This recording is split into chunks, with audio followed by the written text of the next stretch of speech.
Lifestyle disease মানেই হলো এটা আপনার পাপের ফসল, এটা বলতেই হবে যে আল্লাহকে না মানার এটা হলো একটা পার্শ্ব প্রতিক্রিয়া, সাইড এফেক্ট,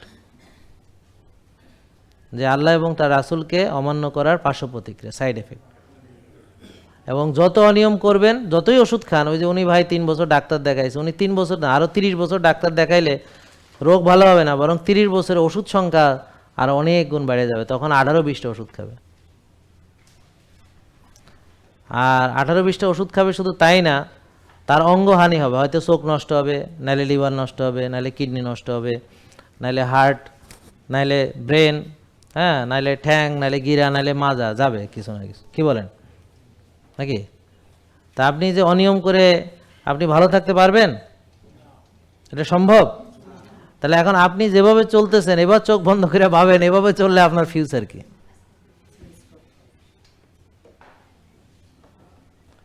তা এখন আপনি ডাক্তারখানায় গেলে আপনাকে বলবে ওষুধ করা দিয়ে পারি করে দিবে, শেষ।